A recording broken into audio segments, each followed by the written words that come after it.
ಸರ್ವಶಕ್ತರಲ್ಲಿ ಪ್ರೀತಿಯ ದೇವರ ಮಕ್ಕಳೇ, ಯೇಸು ಕ್ರಿಸ್ತನ ಹೆಸರಿನಲ್ಲಿ ನಾನು ನಿಮಗೆ ವಂದನೆಯನ್ನು ಸಲ್ಲಿಸ್ತೇನೆ. ಈ ದಿನದಲ್ಲಿ ನಾವು ದೇವರ ವಾಕ್ಯವನ್ನು ಕೆಲವು ಸಮಯ ನೋಡೋಣ. ಜ್ಞಾನೋಕ್ತಿ 1ನೇ ಅಧ್ಯಾಯ 30-31ರಲ್ಲಿ ಹೇಳ್ತಿದೆ, ನನ್ನ ಆಲೋಚನೆಯನ್ನು ಕೇಳಲಲ್ಲದೆ ನನ್ನ ಗದರಿಕೆಯನ್ನು ತತ್ಸಾರ ಮಾಡಿದರು. ಆದ್ದರಿಂದ ಅವರು ತಮ್ಮ ನಡತೆಯ ಫಲವನ್ನು ಅನುಭವಿಸಿ ಸ್ವಂತ ಕುಯುಕ್ತಿಗಳನ್ನೇ ಹೊಟ್ಟೆ ತುಂಬ ಉಣ್ಣಬೇಕಾಗುವುದು. ಕರ್ತನ ಆಲೋಚನೆಗಳು ಏನೆಂಬುದಾಗಿ ಪ್ರೀತಿಯ ಮಗುವಿನಿಗೆ ಚೆನ್ನಾಗಿ ತಿಳಿದಿದೆ. ದೇವರು ಪ್ರೀತಿ, ಕರುಣೆ, ದಯೆ ಅಂತಕ್ಕಂಥದ್ದು ನಿರೀಕ್ಷಿಸುವನು. ದೇವರು ಇತರರನ್ನು ಪ್ರೀತಿಸಬೇಕು, ಗೌರವಿಸಬೇಕು. ಅಹಂಭಾವ ಬೇಡ ಎಂದಾಗಿ ಹೇಳುವನು, ಗರ್ವವು ನಿಮ್ಮನ್ನು ಬೇಡ ಎಂದಾಗಿ ಹೇಳುವನು. ನಮಗೆ ಹೊಟ್ಟೆ ಕಿಚ್ಚು ಬೇಡ ಎಂದಾಗಿ ಕರ್ತನು ಹೇಳುವಾತನು. ಆತನು ಹೇಳುವಂಥದ್ದೇನೆಂದರೆ ಕೊಲೆ ಸುಲಿಗೆಗಳು ಬೇಡ ಎಂದಾಗಿ. ಆತನು ಹೇಳುವಂಥದ್ದೇನೆಂದರೆ ನಿನ್ನಲ್ಲಿರುವಂತಹ ಪಾಪದ ಸ್ವಭಾವಗಳನ್ನು ಬಿಟ್ಟು ಬಿಡು ಎಂದಾಗಿ ಆತನ ಆಲೋಚನೆ ಕೊಡುವನಾಗಿದ್ದಾನೆ. ಆತನ ಆಲೋಚನೆಗಳು ಈ ದಿನದಲ್ಲಿ ನಮಗೆ ಬೇಡವಾಗಿ. ಅದಕ್ಕೆ ಸತ್ಯವೇದ ಹೇಳ್ತಿದೆ, ನಾನು ಹೇಳುವಂತಹ ಮಾತುಗಳು, ನನ್ನ ಆಲೋಚನೆಗಳು, ನನ್ನ ಹೃದಯದ ಬಯಕೆ ಇಗೋ ಕ್ಷಮಾಪಣೆಯಾಗುಣ. ನನ್ನ ಹೃದಯದಲ್ಲಿರುವಂತಹ ಪ್ರೀತಿ ಇಗೋ ಇತರರನ್ನು ಪ್ರೀತಿಸಬೇಕು, ಇತರರನ್ನು ಗೌರವಿಸಬೇಕೆಂಬುದಾಗಿ ನಾನು ನಿಮಗೆ ಹೇಳಿಕೊಟ್ಟಂತಹ ಮಾರ್ಗಗಳನ್ನು ಬಿಟ್ಟಿದೆಯಲ್ಲ.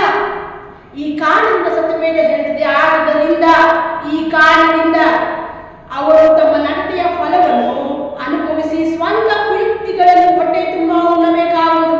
ನೀವೇನೆಲ್ಲ ಕುಯುಕ್ತಿಗಳನ್ನು ಮಾಡಿದ್ದೀರೋ, ಏನೆಲ್ಲ ಆಲೋಚನೆಗಳನ್ನು ಮಾಡಿಕೊಂಡಿದ್ದೀರೋ, ಇವರನ್ನು ಹಾಳು ಮಾಡಬೇಕು, ನಾಶ ಮಾಡಬೇಕು, ನಾಳೆ ಹೋಗಿ ಅವರಿಗೆ ಈ ರೀತಿಯಾಗಿ ವ್ಯಂಗ್ಯವಾಗಿ ಮಾತನಾಡಬೇಕು, ಇವರೊಟ್ಟಿಗೆ ನಾನು ಈ ರೀತಿಯಾದಂತಹ ಕೆಲಸ ನಡೆಸಿ ಅವರಿಗೆ ಮೋಸ ಮಾಡಬೇಕೆಂದಾಗಿ ನೀನು ಹೃದಯದಲ್ಲಿ ಅಂದುಕೊಂಡಂತಹ ಮಾತುಗಳು, ಹೃದಯದಲ್ಲಿ ಆಡಿಕೊಂಡಂತಹ ಆಲೋಚನೆಗಳು, ವಾಕ್ಯ ಹೇಳಿದ ಆ ಕುಯುಕ್ತಿಗಳನ್ನು ನೀನು ಸ್ವತಃ ಹೊಟ್ಟೆ ತುಂಬ ಉಣ್ಣಬೇಕಾಗಿ.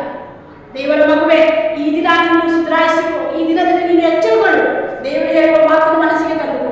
ಇಗೋ ಕರ್ತನೆ, ನಾನು ಕೆಟ್ಟದಾದ ಆಲೋಚನೆಯನ್ನು ಮಾಡಿದ್ದೇನೆ. ನಿನ್ನ ಗದರಿಕೆಯ ಮಾತುಗಳನ್ನು ನಾನು ಲಕ್ಷಿಸಲಿಲ್ಲ. ನಿನ್ನ ಗದರಿಸಿದ್ರು ಸಹ ನಾನು ಇಲ್ಲ. ಕರ್ತನು ಹಾಗೆ ಹೇಳ್ತಾನೆ, ಇದು ಏನೋ ಪಾಸ್ಟರ್ ಹೇಳುವಂತಹ ಮಾತು, ಇದು ಏನೋ ಒಂದು ಮಾತಿನಿಂದ ತಿರಸ್ಕಾರ ಮಾಡುವಂತಹ ದಿನಗಳು ಸಾಕು. ಈ ದಿನದಲ್ಲಿ ಕರ್ತನ ಕಡೆಗೆ ತಿರುಗಿಕೊ. ಈ ದಿನದಲ್ಲಿ ದೇವರ ವಾಕ್ಯ ಹೇಳುವ ಹಾಗೆ ಆ ಒಂದು ಕುಯುಕ್ತಿಗಳನ್ನು ನೀನು ಹೊಟ್ಟೆ ತುಂಬ ಉಣ್ಣುವ ಹಾಗೆ ಕರ್ತನು ಮಾಡಬೇಕೆಂದಿರುವಾಗ, ಇಗೋ ದೇವರೇ, ನನ್ನನ್ನು ಕ್ಷಮಿಸಿಬಿಡು. ನನ್ನ ಕುಯುಕ್ತಿಗಳಿಗಾಗಿ ನಾನು ಕ್ಷಮಾಪಣೆ ಕೇಳುತ್ತೇನೆ. ನನ್ನ ಪಾಪಗಳಿಗಾಗಿ ನಾನು ಕ್ಷಮಾಪಣೆಯನ್ನು ಕೇಳುತ್ತೇನೆ. ನನ್ನ ಕರ್ತನೆ, ನನ್ನ ಹೃದಯದಲ್ಲಿ ಈ ದಿನ ಬಾ. ನಿನ್ನ ಆಲೋಚನೆಯಂತೆ ನಾನು ನಡೆಯುತ್ತೇನೆ. ನಿನ್ನ ಮನಸ್ಸಿನ ಹಾಗೆ ನಾನು ಕರ್ತನೆ ವರ್ತಿಸ್ತೇನೆ. ನಾನು ಕ್ಷಮಿಸ್ತೇನೆ. ನಾನು ಪ್ರೀತಿಸುವನಾಗ್ತೇನೆ ಎಂದಾಗಿ ಕರ್ತನಿಗೆ ಹೇಳುವರಾಗಿರು. ಹಾಗಾಗುವಂತೆ ದೇವರು ತನ್ನ ಮಹಾಕೃಪೆಯನ್ನು ನಮಗೆ ಅನುಗ್ರಹ ಮಾಡಿ. ಆಮೇಲೆ